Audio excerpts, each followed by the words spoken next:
You're listening to an Airwave Media Podcast. Ben Franklin's World is a production of Colonial Williamsburg Innovation Studios. Adams had been quite meticulous in putting out his feelers. He had this incredible web of informants across the European continent. And what they were reporting back to him is that France had expected that it could really bully the United States, that it was much more divided internally and would be a pushover for anything that France had asked for. And when instead the United States responded with strength, with outrage, with these defensive measures, France had really done a 180. They actually didn't want war, and Adams was very much right about that assumption.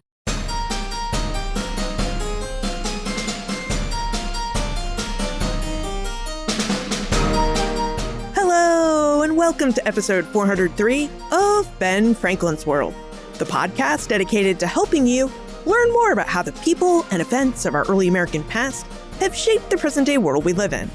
And I'm your host, Liz Covart. Did you know that John Adams, not George Washington, solidified the precedents of the executive branch and the presidency of the United States? Lindsay Travinsky, an award-winning presidential historian and the executive director of the George Washington Presidential Library, has just written a book about this very topic. It's called Making the Presidency: John Adams and the Precedents That Forged the Republic. Lindsay joins us today so that we can investigate the presidency of the United States' second president, John Adams. Now, during our investigation, Lindsay reveals precedents that George Washington set for the presidency that John Adams helped solidify for the future. The political and international crises that John Adams inherited, including tensions with Great Britain and France, and a very vicious discord between the Federalist and Democratic Republican parties. And how John Adams navigated these crises to secure peace with France and the peaceful transition of power between political parties in the United States. But first, if you haven't already, please come join us in the Ben Franklin's World listener community on Facebook. The community is a fun place to check in about history-related news, and it's also a place where other listeners share questions about history, details about the books that they're reading or the historic sites that they're visiting, and there are often pictures of those historic sites. And we even have people researching their genealogy because many of them are researching where their families come from and the worlds that they lived in. So if you enjoy talking about history, doing some research, please come join us. The community is free to join. Visit benfranklinsworld.com/Facebook. That's benfranklinsworld.com/Facebook. Okay, are you ready to investigate the presidency of John Adams? Let's go meet our guest historian.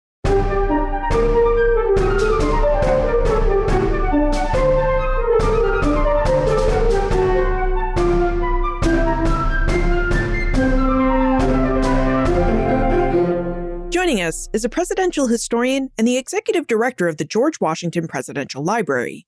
She's an award-winning historian who regularly writes for publications like The Wall Street Journal, Ms. Magazine, The Daily Beast, Time, and The Washington Post. You may remember our guest from episode 279, when we discussed her first book, The Cabinet, George Washington and the Creation of an American Institution. Today, she joins us to discuss a sequel to that book, Making the Presidency: John Adams and the Precedents That Forged the Republic. Welcome back to Ben Franklin's World, Lindsay Travinsky. Thank you so much for having me back. So, Lindsay, when we left our last conversation in episode 279, George Washington had successfully created the cabinet, and he set a lot of precedents for executive power and how the cabinet and the executive department as a whole should work together. And in your new book, Making the Presidency, you discuss how it was really up to John Adams, not George Washington, to solidify Washington's precedents in the executive branch. So would you tell us about the work that lay ahead of John Adams as he became the second president of the United States in March 1797? What precedents did John Adams have to set for the presidency and the executive branch so that it could actually work together? Absolutely. Thank you so much again for having me. I'm really excited to talk about John Adams. I think that he is a very much an underappreciated figure in maybe not in the Revolutionary period, but certainly in the early Republic period. And that's largely because when we talk about precedents, when we talk about the norms and customs that continue to really shape the presidency today, they require repetition in order to actually become a thing. So Washington established, I think, a quite productive and effective model for what the presidency could be. But those models only take on power if someone decides to repeat them and start to teach the people both around him and also American citizens to respect them and to expect that they will be upheld. And that is something in a republic where most of our systems and our customs are not enforced by military might. Takes a long time to start to establish that sort of foundational piece of what it means to be a republic. So much of the presidency is really based on this. And so, for example, John Adams, some of the big questions that were facing him when he came into office were, would the presidency actually work for someone else? Because it had enormous discretion, enormous authority, and people weren't sure they could trust somebody else with it. They weren't sure that other institutions or the other branches of government would work with the presidency if someone else was in that office, or even how foreign nations might respond to the United States with someone else at the helm. Yeah, it did seem like one of the big things that John Adams had to figure out was, how does he run the executive branch without Washington's oversized personality, a personality that people both respected and were afraid of? That's exactly right. So much of Washington's power and so many of the decisions he made were unchecked or unquestioned because he was the one making them.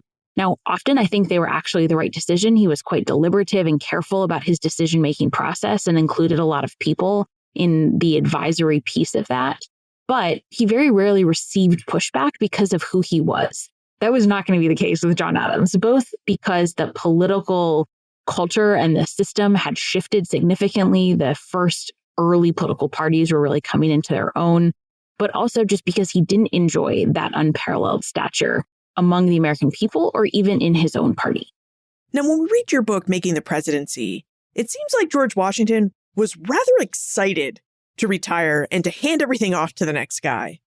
But it meant that John Adams came to be second president during a time that not only had domestic turmoil, but a lot of international turmoil, which was part of the reason why George Washington was so excited to retire. So would you tell us what was going on within the United States in terms of its politics, and what was happening in the Atlantic world that John Adams has to navigate during his presidency? That's exactly right. Washington was actually quite excited to leave the presidency. He had been in public service for a very long time. He hadn't even wanted to run for the second term. He'd kind of gotten bullied into it by a lot of people around him. And he left at a time that he felt that he had sort of established enough of the foundation for the presidency that he could hand it to someone else. But also, the nation had existed for long enough that some of the early problems were beginning to emerge. This is fairly similar to if you build a house and it's new construction. After about 15 to 20 years, your appliances start to fail. Maybe you need to have your roof checked.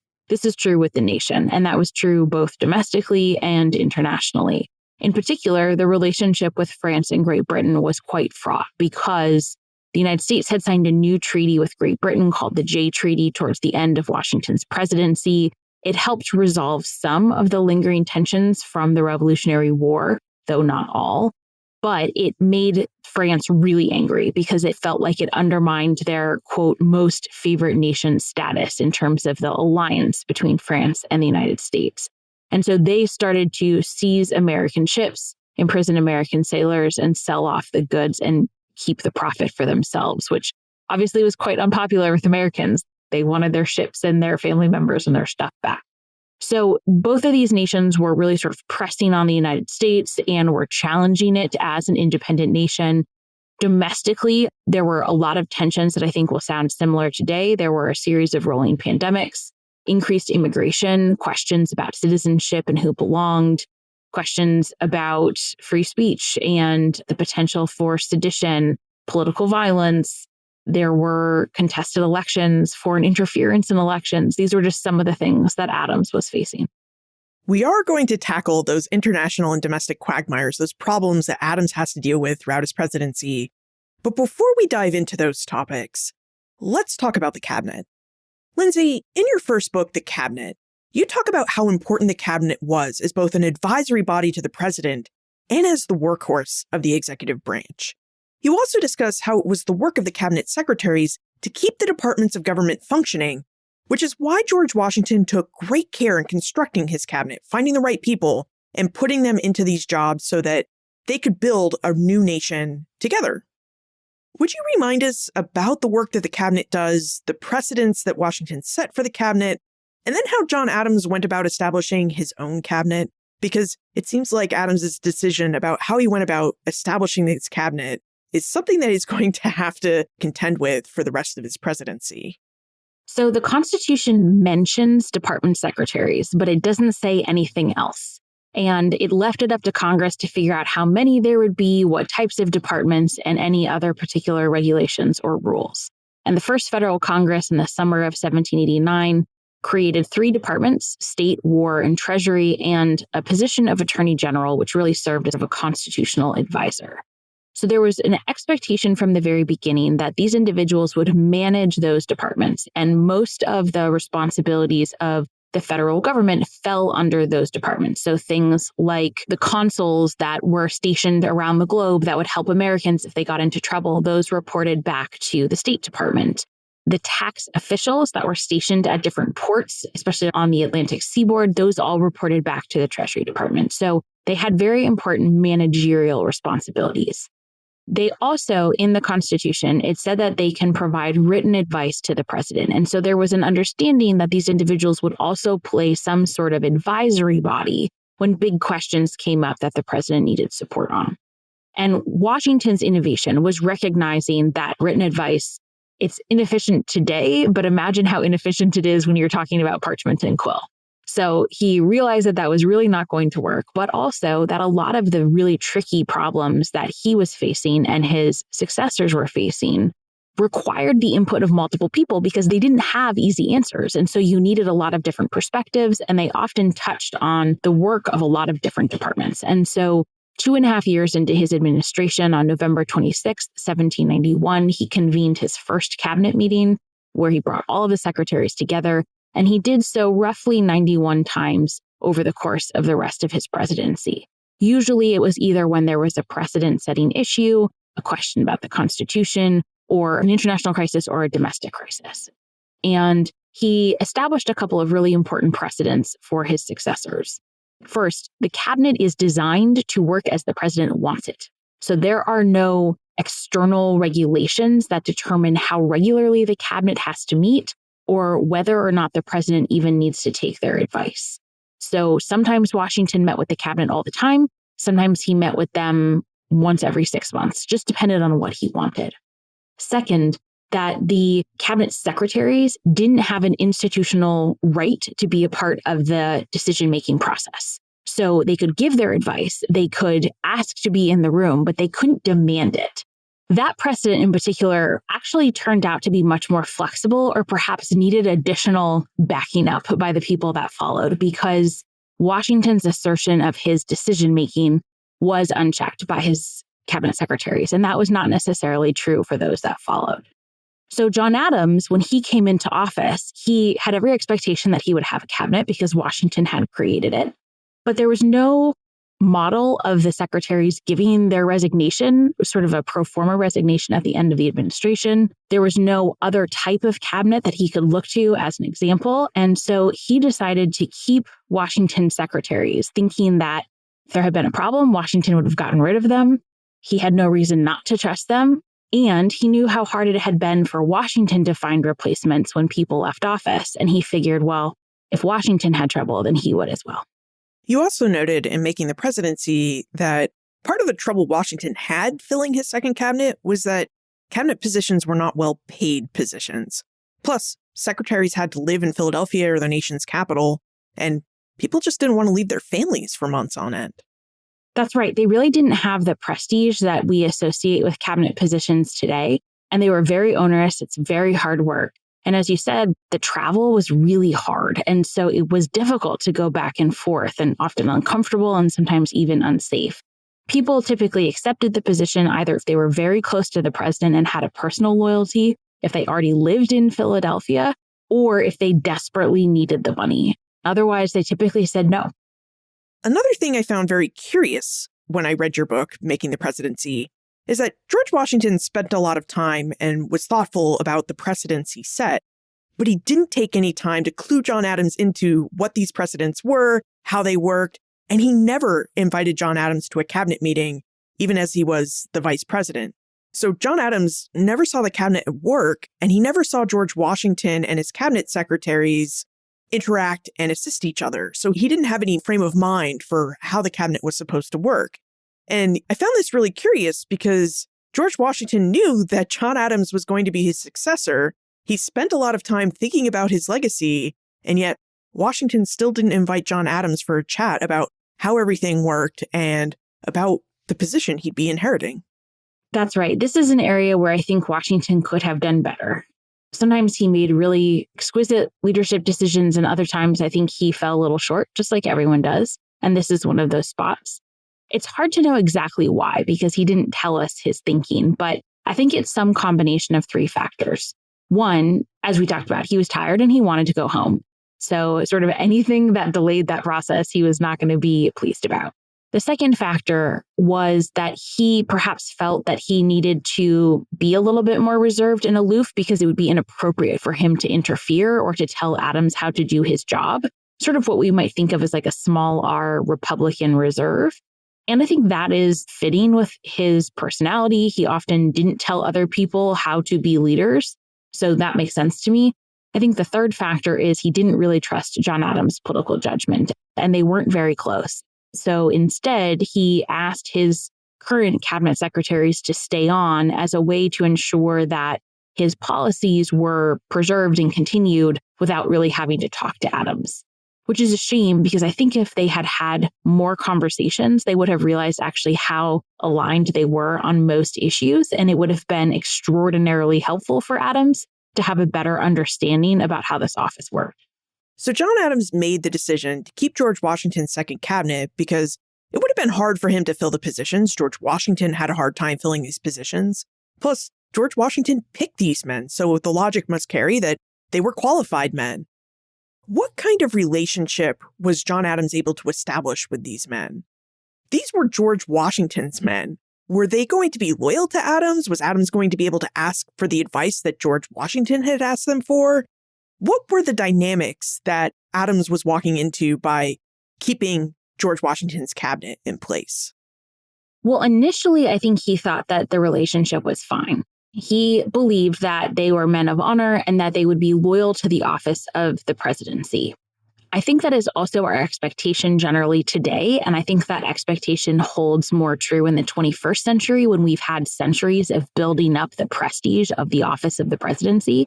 At the time, it didn't exist in the same way, and so most of the secretaries were actually loyal to Alexander Hamilton first, George Washington second, and then John Adams far down on the list. Initially, that relationship was perfectly cordial, and Adams did get advice from them.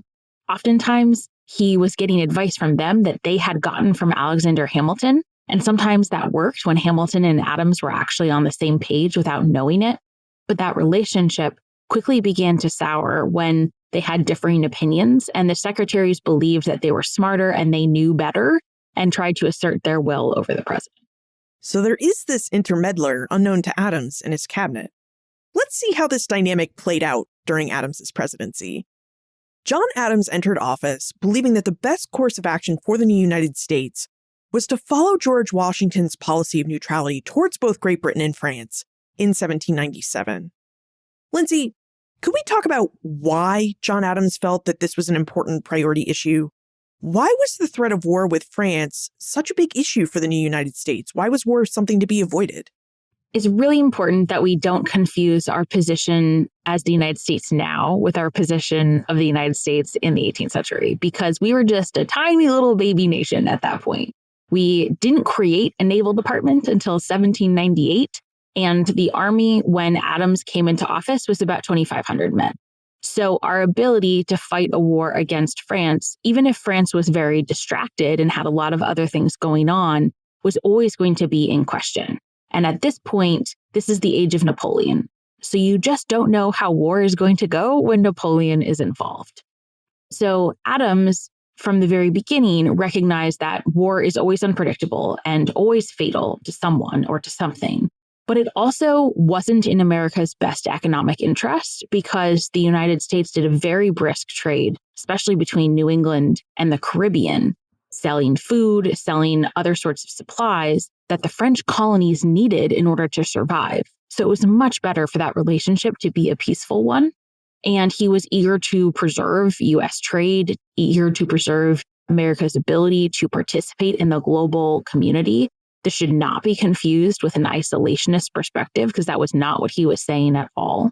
But it was really important for him to try and find that middle ground. And a lot of people supported that position, including a lot of Democratic Republicans. But a lot of arch Federalists disagreed with it because war footing had been very good for their party politically. And the new expanded U.S. Army, Congress had expanded that to about 50,000 people, was basically a spoil system for the Federalist Party. And so they were loath to give up those types of opportunities. And we should remind ourselves that John Adams is actually a very skilled diplomat, that he wasn't just making these decisions of neutrality to follow in Washington's footsteps, but that he actually had a lot of experience in foreign policy by 1797. He was probably the most experienced diplomat that the United States had at the time that he came into the office of the presidency. He had served in France twice. He had served in London, and he had served at The Hague. And in doing so, he had had a lot of different types of experiences, signing trade negotiations, getting loans from the Dutch for our Revolutionary War effort, signing post-war agreements with places like the United Kingdom. And that experience gave him a very good understanding of how European nations worked and what their motivations were. And this was something that a lot of other Americans missed, which is that European nations did not give a fig about what happened to the United States unless it affected their bottom dollar. All they cared about were their interests and their own national concerns, as frankly, probably rightly so, all nations do that. But a lot of Americans thought that Europeans cared a lot more about the United States than they did. And so that very rational, very realistic perspective was hard earned by John Adams and was very important for his time in office. Once John Adams chose diplomacy with France as the path for the United States, he dispatched a peace delegation.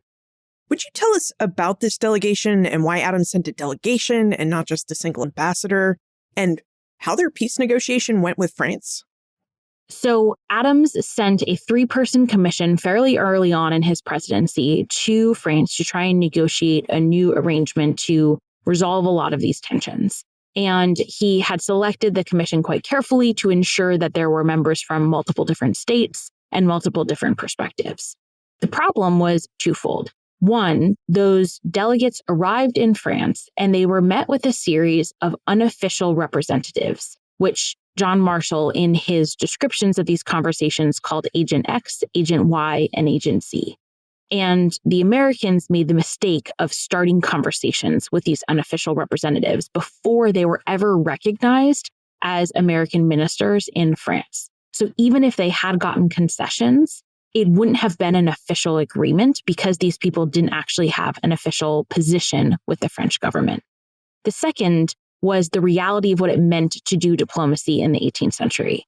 At best, it took about 4 weeks to get from Philadelphia to the coast of France. So at best, it's going to take 2 months for a letter to go from Philadelphia, arrive in France, have them respond, and then have it come back. In reality, if the weather was poor, if one of the ships miscarried, it could take up to 6 months to hear from someone across the globe. And so if something came up, if new conditions emerged in France, if they had follow-up questions, they couldn't act quickly because they couldn't get information quickly.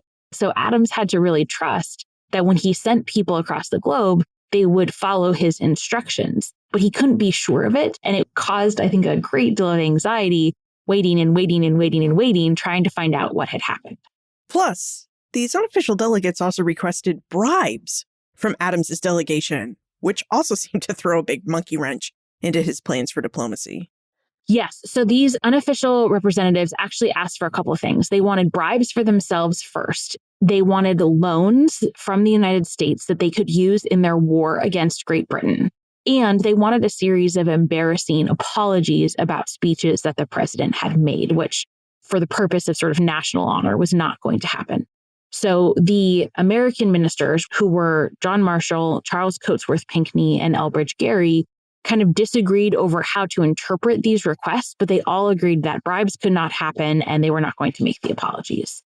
Eventually, they were there for over 6 months, and they met with the French representatives regularly. And eventually, they were forced from the country because they would not concede to these conditions. And then when reports of that treatment came back to the United States, it became known as the XYZ affair for those 3 agents. And Americans were outraged because they felt like the treatment was very much an insult to national honor and to their national sovereignty, and was not quite an act of war, but was pretty close. How did John Adams respond to these reports? And then the official news when the delegates came home to say, yes, this is exactly what happened. We were asked for bribes, and there really doesn't seem to be a chance for peace right now. When he first got the reports, he kind of was like scribbling in the margins, calling out the areas where they had made rookie mistakes. And I think he would have handled things quite differently. And so there was initially some frustration there. But there was a recognition that at that point, diplomacy was not necessarily possible. Although, interestingly, the envoys, once they returned, they did say that while peace didn't seem possible, that France didn't seem to necessarily want war either, which was a very important distinction. Adams responded by encouraging Congress to pass a series of defensive measures, so not declaring war, but doing things like boosting coastal defenses, expanding the Navy. He did not want the huge army that Congress ended up creating, but as a good New Englander, he understood the importance of the Navy, both for national defense, but also for protecting U.S. trade. So he felt like that would be a very good investment. So the peace commissioners come home. The United States starts to prepare for war by increasing its army and navy. And John Adams recognized that he really needs to figure out a solution for this diplomatic impasse because he still really wants to chart a course for neutrality. But meanwhile, the American people are enraged about how the French treated the American peace delegation. How did Adams's cabinet secretaries react to this failed peace negotiation? They were a little bit split. Some initially wanted to take cautious action, do the same sort of defensive measures, but it took a while for the envoys to make their way out of France and to make their way back to the United States.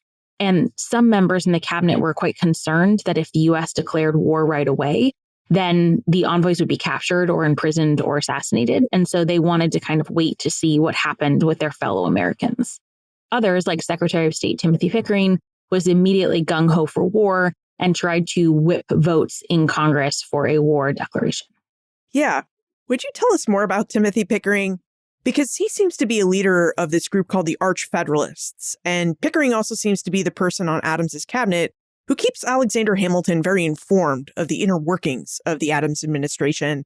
And then, of course, filters Alexander Hamilton's orders and insights back to Adams without Adams knowing that these orders and insights are coming from Alexander Hamilton, who John Adams really despised.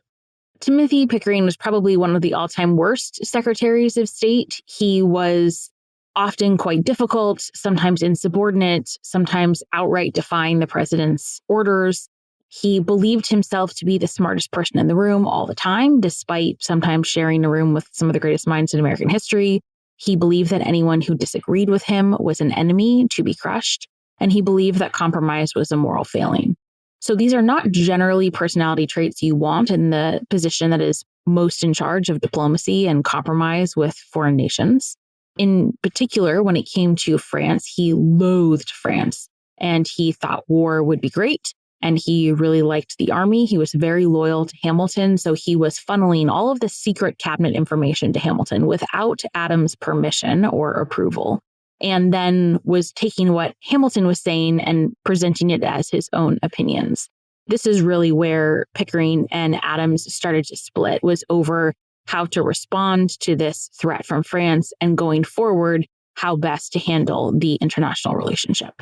What about this standing army we keep talking about? You mentioned that Congress voted to create a standing army after it learned about the XYZ affair. And we know that John Adams hedged his bets about war with France.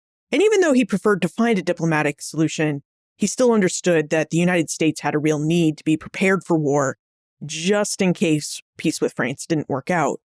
So what should we know about this standing army, and where did it fit with Adams's plans against a possible war with France? So I think there were 2 reasons that Adams felt like war was not necessarily the best recourse or even the most likely outcome. One, he understood how much France depended on American trade for its colonial support. He understood that France was in a war with Great Britain, and if the United States joined in the war, it would then ally with Britain, and that was not an outcome that France wanted. And so he was sort of thinking in a realpolitik fashion about what France would do. The second piece was the standing army. So he had not asked for a big army when he was asking for defensive measures. Congress had sort of created this on its own initiative. And the question in particular was what the officer corps and the governing structure of the army would look like.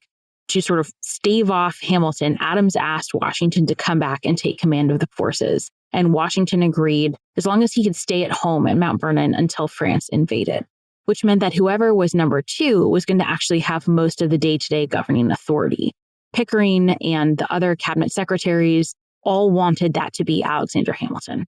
And John Adams wanted anyone else. He really didn't trust Hamilton, and I think for good reason. I mean, Hamilton was incredibly talented, incredibly gifted, and did have the capacity to manage the type of details that the position required. But he also wanted to use the army to march south through Virginia, crush domestic opposition, and then go to South America and start some rebellions. So he was not a particularly trustworthy person when it came to a giant armed force. Basically, the cabinet maneuvered over the summer of 1798 and kind of convinced Washington to threaten to resign unless he got his way. And his way was to have Hamilton as the number two. I blame Washington a little bit for this, but I also think a lot of it was the maneuvering in terms of no one was having face-to-face conversations. And so it allowed for a lot of behind-the-scenes machinations and conniving among these various forces. Adams at that point had to give in because if Washington quit on him, it would kneecap his presidency and would be incredibly unpopular. But it meant that he really distrusted the army because he understood that it was a very political force. It was not going to be loyal to him. It was going to be loyal to the Federalist Party first. And so he started to find ways both to slow the development of the army while increasing the development of the Navy and also pursuing diplomacy to negate the need for that big of an army. Did John Adams know at this point in 1798 that many of his cabinet secretaries were working for another boss in Alexander Hamilton and passing messages between them? Actually, wait, before you answer that, let's take a moment to thank our episode sponsor. There is always a lot going on at the Colonial Williamsburg Foundation. With so much to see, do, and experience in Colonial Williamsburg, like special events, new programming, new museum exhibits, archaeology digs, and building restorations, your best way to get to know the foundation and stay on top of its happenings is to join its mailing lists, which you can do at benfranklinsworld.com/CW subscribe. At benfranklinsworld.com/CW subscribe, you can sign up for one or more of Colonial Williamsburg's mailing lists. There are mailing lists for seasonal updates, events, and special offers, the art museums of Colonial Williamsburg, the Colonial Williamsburg Teacher Institute, The Power of Place, which is a list all about how you can support the Colonial Williamsburg Foundation and its work. And there's even a mailing list for shopping and special deals in Colonial Williamsburg shops. Once you sign up for one or more of Colonial Williamsburg's mailing lists, the foundation will send you insider information about your favorite parts of Colonial Williamsburg. To sign up for a mailing list, visit benfranklinsworld.com/CW subscribe. That's benfranklinsworld.com/CW subscribe. Lindsay, did John Adams know that his cabinet secretaries were working for another boss in Alexander Hamilton? It's a good question. I think he started to suspect some things in the summer of 1798 into 1799. He didn't necessarily always have proof, but he occasionally would say statements to McHenry like, I think this is how this is happening. And usually his hypothesis was spot on. Why he took so long to do something about it is also an excellent question. I think partly it was he was trying not to split the party while there was still a threat of war lingering. He also understood that doing so would harm any potential re-election chances he hoped to have. So I think it was both trying to hold on as long as possible for the good of the nation, but also perhaps politically motivated. But what was Adams's interest in keeping the Federalist Party together? What did he and the other Federalists think would happen if the Federalist Party collapsed and lost their re-election? I think there were two concerns. One, if you do end up having a war, you don't want to have a lot of intra-party fighting while a war is taking place. You want the nation to be as unified as possible. The other concern was the Democratic Republicans, the opposition party, was much more friendly to France. And they worried that if the Federalist Party split, the Democratic Republicans would either join France in a war to destroy the nation, that's kind of worst case scenario, or just bend the knee and take very friendly terms to France, even if they were very humiliating or not in the nation's best interest. We're talking about this very matter-of-factly, but I think when we talk about this period, we often forget just how fractious and vicious politics were. I mean, there is no love lost between Democratic Republicans and Federalists, and they have very different views on the direction that they want the new nation to take. Horrible. Yeah, it really was. Okay, we're now entering the period of the crisis of 1798. We've talked about how war with France was a real possibility that the United States was preparing for, even as John Adams still hoped for a peaceful resolution.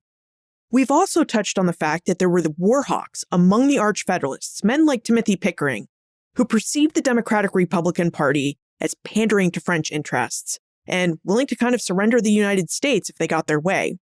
It was also during this period of intense politics and possibility of war with France that Congress passed the now infamous Alien and Sedition Acts. Lindsay, Diana would like to know more about these acts, how they fit into the crisis of 1798, and how John Adams justified signing these acts into law. Yeah, it's such a great question, and it's proving to be a more relevant topic than I anticipated. The Alien and Sedition Acts are actually a series of 4 bills. They were passed in the summer of 1798 in this sort of war fever moment. I think the context is really important because in some cases there were justifiable fears that were then used for political purposes, and some of the bills were outwardly political.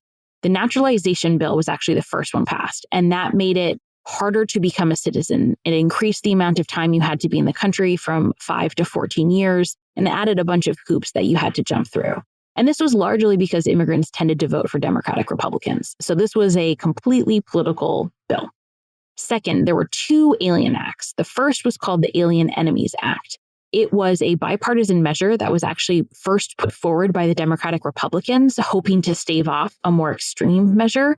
And it was seen as a very good bill because it had 2 protections. One, it required a declaration of war by Congress in order for it to go into effect. That was a mechanism that had not yet taken place, and so it was sort of this check on executive power. Second, if the president did then order deportations of foreign nationals of the enemy nation, it still provided for due process for those individuals. So it was seen as a very understandable war measure and has actually been on the books since. Now, sometimes it has been used for very bad purposes. For example, it was used to justify Japanese internment, and the Supreme Court has actually repudiated that usage. But at the time, it was seen as reasonable. The second one, the Alien Friends Act, gave the president unlimited authority to deport foreign nationals at will without any due process. This was a very extreme measure. The Federalists basically jammed it through Congress. Critically, John Adams never used it. So that's a really important distinction. The last bill is the Sedition Bill. And the Sedition Bill made it a crime to criticize Congress or the president, notably leaving out the vice president, who was Thomas Jefferson. It also expired on the last day of Adams' first term if he was reelected. And it did provide for due process and for defense. But the problem was, how do you prove the veracity of a political opinion? It's really hard to do that. And most of the sedition was political opinions. Context here, I mentioned being really essential, in particular applies to this bill, because today we have a pretty good understanding of what the First Amendment applies to. For example, you're not allowed to say things like fire in a crowded theater. You can use speech to invoke violence, but that is not protected. Those types of limitations and understandings were not in place at the time. Those types of judicial opinions had not yet happened. And what that meant was editors could call for violence and regularly did. There was violence in the streets. I say all that not to in any way excuse the partisan nature of the enforcement, but rather to say that I think people genuinely were worried about how speech was being used to cause violence and could be used, especially in war, to undermine the nation, but then allowed that fear to be perverted into this bill. Adams did not ask for any of these bills. He did not whip votes for any of them. He did not ask for support for any of them, but he did sign them. And when some of the prosecutions happened, he occasionally was happy about it because they were particularly mean to him. So it is absolutely the dark mark on his presidency. We should hold it against him, but I think that Congress deserves a lot more blame than he does. And I think some of his cabinet secretaries, like Timothy Pickering, should also take a lot of blame. One of the things that really struck me as I read Making the Presidency was that it wasn't John Adams, but Timothy Pickering, his Secretary of State, who kept going to the Attorney General and other lawyers throughout the United States to point out these printers who printed words and ideas that Pickering didn't like. For example, he told the Attorney General that he should prosecute Benjamin Franklin's grandson, Benjamin Franklin Bache, because his Philadelphia-based Aurora newspaper was not printing news favorable to the Federalist Party. And when we read your book, we get the impression that Pickering wasn't asking for these prosecutions because John Adams told him to ask for them, but that he was asking for them because he wanted them to happen. That's right. A lot of people mistake the way that Congress and the executive branch works today and impose that on the same government at the time. Congress was way more powerful than it was, but also the Secretary of State had a lot of domestic responsibilities. And so Pickering was actually responsible for overseeing these prosecutions. And he really genuinely had a personality that was best suited for like the Spanish Inquisition. And so he loved this activity. He thought it was great. And so he absolutely deserves most of the blame for almost all bad things. Now, in 1799, because John Adams hadn't given up hope for peace, Adams decided, against the wishes of his cabinet, to dispatch a second peace delegation to France. Lindsay, why did Adams's cabinet object to a second peace delegation? Did they really want war? The cabinet objected because they felt like they didn't have reason to trust that France would actually engage in good faith negotiations. And on one hand, that's understandable because the previous peace delegation had been treated so poorly. But Adams had been quite meticulous in putting out his feelers. He had this incredible web of informants across the European continent, spearheaded by his son, John Quincy Adams, who was the minister to Berlin at the time. And what they were reporting back to him is that France had expected that it could really bully the United States, that it was much more divided internally and would be a pushover for anything that France had asked for.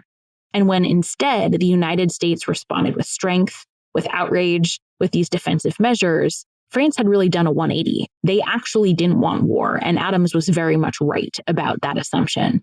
So they started sending messages saying, we will treat whoever you send with respect. We will welcome them. We will negotiate with them. And at various times, they actually quoted the language that Adams had used in his presidential addresses, saying they will treat the minister with respect that is due to an independent and sovereign nation. So Adams got these letters and he said, look, I have proof that they will act accordingly. And some of members of the cabinet felt that that was still insufficient. But also, they really wanted war. They wanted the army to exist. And they knew that if diplomacy went well, a lot of the officers would return their commissions, a lot of the soldiers would leave. And that's exactly what happened. It also seemed to be around this time, 1799, when John Adams is making headway with his second peace delegation, that he became fully aware that his cabinet secretaries were in fact writing and getting orders from Alexander Hamilton. Can you tell us the moment when Adams fully realized that his cabinet was meddling with his administration, that Alexander Hamilton was trying to direct his actions, and what he did to bring his cabinet secretaries under his authority and control? Yeah, absolutely. So one of the turning points for him was when he was getting ready to send this second peace delegation, and he went to meet with his cabinet, which had holed up in Trenton, New Jersey to escape the yellow fever outbreak in Philadelphia. And Alexander Hamilton just happened to be there. Now, it's possible that Hamilton was there to talk with James McHenry, who was the Secretary of War, about the army and to meet with other officials. But it also seemed highly suspicious, especially when Hamilton took it upon himself to come meet with the president and to deliver a lecture on foreign policy. Now, keep in mind, Alexander Hamilton had never held a position of foreign policy. He had never been a diplomat. He had never been Secretary of State. Adams basically thought, like, who is this nobody who is lecturing me on a subject that he knows nothing about? And he absolutely lost his mind. He let Hamilton have it. He told him he was nobody. And that conversation ended very poorly. And I think really convinced Adams that there was a much more nefarious activity afoot than he had originally expected. What's interesting is that conversation took place in October of 1799. They then went back to Philadelphia once the first frost had arrived and the threat of yellow fever had dissipated. And he kind of waited, and he waited until May of 1800, I think, because he was waiting to see how the electoral politics unfolded. And once he was selected as the Federalist candidate, then he basically said, fine, I can now make my choices. And he offered McHenry the opportunity to resign.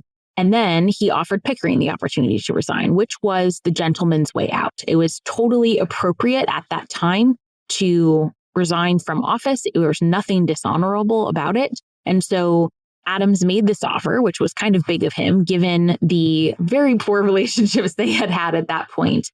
And Pickering said no. He said he wanted to stay in office until the end of the term, and no, thank you. And it was a very snarky letter. It's one of the snarkiest letters I have ever seen a secretary send to a president. Adams wrote back, no salutation, no thank you for your service, basically just you are relieved from office. And then for good measure, he changed the locks on the Secretary of State offices, which I really enjoyed that level of petty, if I'm being honest. What is important is what happened next.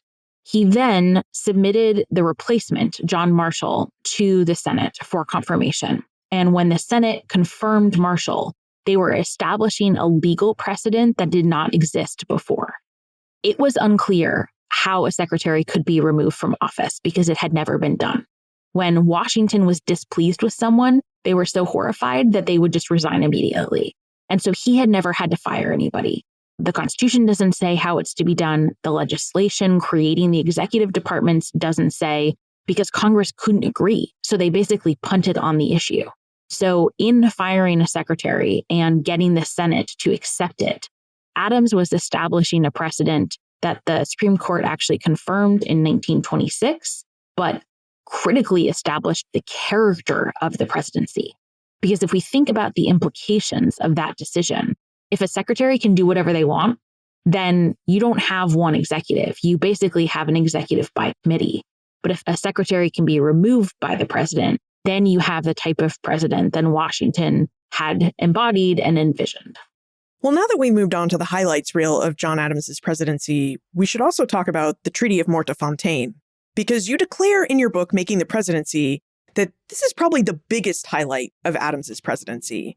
So could you tell us about this treaty, which many of us have never heard of, and why you think it's such a highlight? Yeah, the Treaty of Mortefontaine is really underappreciated because it established the peaceful relations between the United States and France, which have lasted ever since. The United States and France have not been at war since 1800 because of this treaty. Well, maybe not because of this treaty, but it established a really nice foundation. That is not something we typically celebrate. We often celebrate the special relationship between the United States and Great Britain. The United States and Great Britain went to war 15 years later. So I think that as a foundation for an important alliance, it is critical. It did also preserve peace in an honorable way. It restored good trade relationships between the two nations. I think we don't remember it much because it was so divisive within the Federalist Party, but also because news of it did not arrive until after the election of 1800. And so it didn't have an electoral impact and therefore isn't as remembered as it could be. To be fair, also, the Treaty of Mortefontaine doesn't really roll off the tongue like the Treaty of Paris or the Treaty of Versailles. No, it really doesn't, does it? Now, I'm glad you brought up the election of 1800, because where many historians summarize the election is the Revolution of 1800 and state that there was a tie that occurred between Thomas Jefferson and Aaron Burr, which caused the election to be decided by the House of Representatives and then led to the first peaceful transfer of power between the political parties. But Lindsay, you go beyond this summary to cover the actual politicking that went on in the House of Representatives to decide this election between Jefferson and Burr. So would you give us an overview of what happened inside the House of Representatives as they made this choice between Jefferson and Burr? Yeah, this election is so fascinating. And I think it's largely been condensed into this phrase, the Revolution of 1800, and swept under the rug because that served Jefferson's purposes. But it actually was a much more complex undertaking. So as you said, Jefferson and Burr tied at 73 electoral votes apiece. That meant that the election was going to go to the House, where each state received one vote, not each representative, each state. And those were the terms of the Constitution. Those are still the terms. If we were to have a tie today, that would still be how it was decided. What that meant, however, was that Congress was deadlocked because Jefferson had the support of 8 states, Burr had the support of 6 states, and there were 2 states that could not cast a vote because their members were split evenly. Basically, everyone knew this by December 3rd, 1800, but the votes were not starting to be tallied on this new process until February 11th. In that time, the Federalist Party tried to think of all the different ways that they could thwart the election. So the easiest would be to get some of the Jefferson states to come over for Burr, make Burr the president who they preferred because they felt like he would be more malleable and he would be indebted to them, and so he would be willing to work with them. If that didn't work, they were trying to delay the outcome of the election until after March 4th, which was the day of the inauguration at the time. That would allow them to either appoint a temporary president or call a new election in which they thought maybe they could have a different outcome. In response, the Democratic Republicans started thinking about how they combat these plans. And they did things like station the Virginia and Pennsylvania militias on the border of the state ready to march into the city if someone else took the presidency. They tried to think about how they could constitutionally push back on these options. And citizens also took it upon themselves to make sure their voices were heard. Thousands of citizens gathered outside the U.S. Capitol in the wintry conditions and threatened to kill anyone who tried to seize the presidency that wasn't Jefferson. The threat of violence was so real that Albert Gallatin wrote 50 years later that he really genuinely thought that it was all going to end. So Congress convenes its session on February 11th with this context.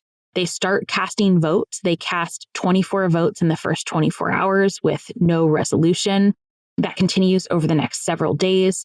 In this time, John Adams invites Thomas Jefferson over to the White House, and he assures him that he believes he's the rightful winner. He said he would have no part in any of the Federalist schemes. He would not run for office again. He would not call up the militia or call up the army to try and suppress a vote. And he practiced restraint, which is a remarkable thing to do in a constitutional crisis. Ultimately, a compromise was reached between 2 moderate members, a moderate member from Maryland, Samuel Smith, who was a Democratic Republican, and James Bayard of Delaware, who was a moderate Federalist. Interestingly, they were both quite young. They were in their late 30s and early 40s, which I think is a good reminder that we can have people who make a big difference while they were still young. The way that they made that compromise was Bayard suggested that if Jefferson was willing to keep the Navy, to avoid war with France and Great Britain, to keep the national bank, and to maintain the national credit, that they would then swing the election. Smith brought these terms to Jefferson, and I think what basically happened is Jefferson sort of did like a wink, wink, nod, nod situation where he gave his approval without actually saying yes, so he could maintain plausible deniability. But that night he wrote to his son-in-law and said, tomorrow there will be a resolution. So he absolutely knew what was happening. Indeed, the next day they went. Bayard cast a blank ballot for Delaware, which took a state out of Burr's column. The South Carolina Federalist cast a blank ballot, which took another state out of Burr's column. And then the Federalists from Maryland and Vermont, which had been the 2 states that were split, left the room so that their Democratic Republican colleagues could cast their votes for Jefferson. So the final vote was 10 states for Jefferson, 4 states for Burr. This, of course, made Jefferson the 3rd president of the United States, and he had 2.5 weeks to write his inaugural address, to staff his White House, and to create his cabinet, which is a remarkable feat. And in this transition period, Adams was amazing because he insisted that his cabinet cooperate to help Jefferson, to basically give him briefings on what was happening. He told Jefferson about what was in the stables and what was in the White House so that he would know what was available to him. And he set the tone for what we want a transition to be long before it's required by statute or mandate. This was another part of your book that really struck me because we do read about how John Adams helped Thomas Jefferson with information and whatever else he needed to help make the transition of Jefferson into the presidency run smoothly. And it struck me because this is a constitutional crisis, and it seemed that if John Adams had really wanted to remain president, he could have set that precedent because the Federalists were already talking about how they can maneuver things to keep John Adams in office. And yet, as you said, Lindsay, John Adams showed great restraint And he said, I'm not getting involved with the House of Representatives. They are going to decide between Thomas Jefferson and Aaron Burr. And I think Thomas Jefferson is the rightful winner. That's what the people intended. That's definitely right. I mean, if he had wanted to cause a lot of trouble, he could have. And a lot of people focus on the fact that he didn't attend the inauguration. But what is worth noting is that he lost. He didn't try and overturn the results. And then he went home peacefully. And that is a revolutionary thing to do at a time when it was not done, and he was the first to do it. Now, before we move into the time warp, Lindsay, in Making the Presidency, you point out that many historians have looked at John Adams's presidency as the low moment in John Adams's otherwise very distinguished career of public service to the United States. And these historians have said Adams was vain, he was opinionated, he was too direct in his speech, he was uncompromising, and he was just really difficult to work with. So this is the legacy that we're left with for John Adams as the second president of the United States. But you vehemently disagree. In your book, Making the Presidency, you go as far as to state that you believe John Adams remains one of the most qualified presidents that the United States has ever had. So would you tell us why you think past historians are wrong about their assessment of John Adams, and why you think he was and still is one of the most qualified presidents the United States has ever had? I think there are two different pieces to this. The first is their description of him as vain and difficult. These are basically direct quotes from things that Hamilton and Jefferson were writing about Adams in 1800 while they were competing against him for an election. And we all know what election rhetoric sounds like. We all know what political campaigns sound like and political ads. And they're often not always the most accurate assessment of one's opponent. And yet, although historians often take Hamilton and Jefferson with a grain of salt, when it comes to Adams, they haven't. And they tend to take their word verbatim. And I think that's a mistake because oftentimes those descriptions are highly politically motivated. That's not to say there isn't a grain of truth of them. Sometimes he could be vain. Sometimes he could be difficult. But Jefferson lies and Hamilton is totally erratic. So I think we have to balance these things. The second piece is that we write history based on the questions we ask, because that informs what information we use, how we find it, how we analyze it, what we see in the text. And that's not to say that we're revisionist, but just that everyone has a different perspective on what they are seeing in front of them. And all of the other works on John Adams, of which there are many fantastic ones, were written before January 6th, which meant that they hadn't seen a contested transition. And I think that they were probably taking the peaceful transfer of power, like I was until that point. And it was really seeing how fragile these things are that caused me to want to know more about where they started and how they were crafted for the first time and why they were so important. And in doing so, I started to see the very small ways that the things that Adams did behind the scenes to ensure the survival of the presidency and the republic that are easy to go overlooked because they're not big and splashy like winning a civil war. Okay, we should move into the time warp. This is a segment of the show where we ask you a hypothetical history question about what might have happened if something had occurred differently or if someone had acted differently. Lindsay, Travis would like to know what would have happened if Alexander Hamilton and the Essex Junto, which was that group of arch-federalists that Timothy Pickering was involved with, he'd like to know what would have happened if Hamilton and the Essex Junto had not undermined John Adams's re-election bid. So in your opinion, Lindsay, what might have happened if John Adams had been elected to a second term as president? Oh boy, that's such an interesting question. So I do think the undermining was much more significant than just the pamphlet that Hamilton wrote in October of 1800, because the undermining started at the state level and in the state level elections. And many of the states still selected their presidential electors in the state legislatures. And so I do think it sort of had a trickle up effect. If Adams had won a second term, we saw a breakdown of the political party system and sort of the recreation of new parties. And I think we would have seen that, but in a very different way, because Adams was starting to spearhead a more moderate party that really pulled from the moderate wing of the Federalist Party, but some of the more conservative elements of the Democratic Republican Party. And so I think we would have seen him continue to push back against the excesses of his own party and try and find this center way. Whether or not he would have been as successful as Jefferson and the Democratic Republicans ended up being is hard to say, but I think that that spirit would have lingered on.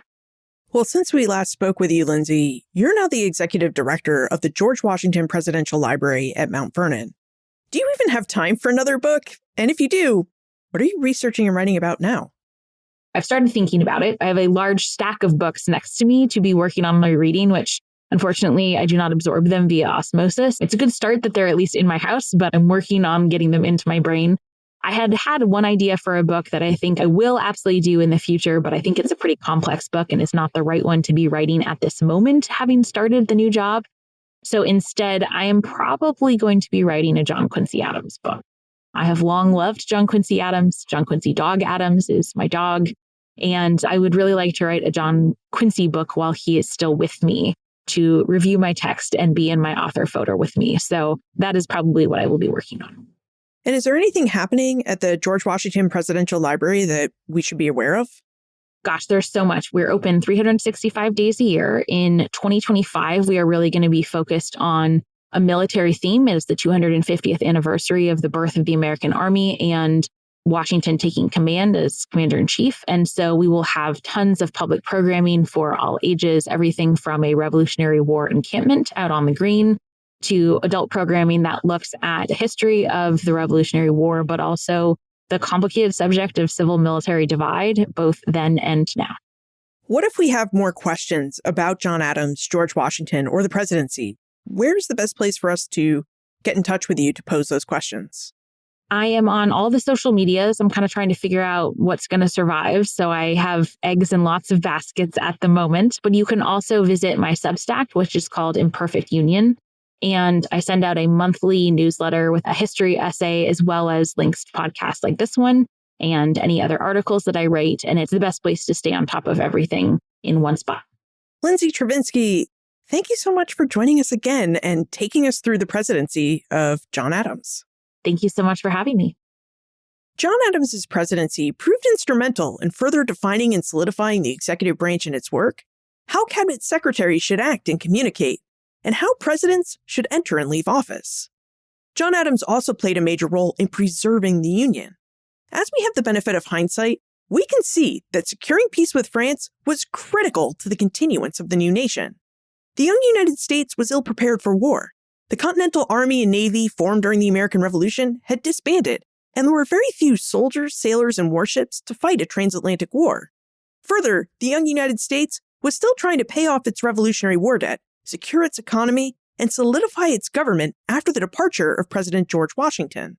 As Lindsay stated, early Americans really didn't know if someone else could be president. Constitutionally, it was possible. But could someone else truly command the respect and power of George Washington? Would the nation survive a president who didn't have Washington's sense of command? Those are big questions, and early Americans asked themselves those questions. And I'll leave those questions for you to consider. But what we can say after our conversation with Lindsay is that John Adams may not have been George Washington. He was often a lot shorter and a little bit more rotund. But he did show Washington-like restraint in sticking to his plans for diplomacy and not meddling with a constitutional crisis. Yes, John Adams signed the Alien and Sedition Acts into law for his fellow Federalists, but he personally never used them against anyone. But like most humans, Adams is guilty of having a sense of schadenfreude. You know, that sense of feeling happy at someone else's misfortune? Adams felt that anytime a printer who had been mean to him in his pages somehow found his way to prosecution. Now, as Lindsay reminds us, we don't have to let John Adams off the hook for these acts. In fact, when you read Making the Presidency, you'll find that even John Adams regretted having signed these acts into law. What we should remember is that our historical memories are shaped, and the quote-unquote winners or victors of history often shape them. And Thomas Jefferson was a big winner in history. So to use Jefferson as an example, we remember Jefferson for the Declaration of Independence, for his diplomatic work in France, for his famous feud with Alexander Hamilton, and then as a great president who helped grow the United States physically with the Louisiana Purchase. We remember all of these details because Jefferson and his supporters wanted us to remember them. What we often forget is that Thomas Jefferson was insecure, a poor public speaker. He abandoned Richmond, Virginia's capital city, during the American Revolution, and he was horrible with money, even as he profited from the work of the more than 600 enslaved people that he owned throughout his lifetime. People are complicated. They have many dimensions, and we should remember this when we evaluate their lives, deeds, and legacies. We should also take moments to ask ourselves, How do we know what we know about a person, place, or event from the past? If we do, it may cause us to rethink what we know and to seek out other sources and viewpoints, which can reveal more details and dimensions about a person's life and actions. And these new and reframed details have the power to reshape or at least add to our understanding about past people and events, just as we found for the presidency of John Adams. You can find more information about Lindsay, her book, Making the Presidency, plus notes, links, and a transcript for everything we talked about today, all on the show notes page. benfranklinsworld.com/403. Please help me grow the audience for Ben Franklin's World by telling your friends, family, and acquaintances about the podcast. Remember, friends tell friends about their favorite podcasts. Production assistance for this podcast comes from Morgan McCullough. Breakmaster Cylinder composed our custom theme music. This podcast is part of the Airwave Media Podcast Network. To discover and listen to their other podcasts, visit airwavemedia.com. Finally, what other historical figures or actions do you think we should reevaluate on this show? Let me know. Liz at benfranklinsworld.com. Ben Franklin's World is a production of Colonial Williamsburg Innovation Studios.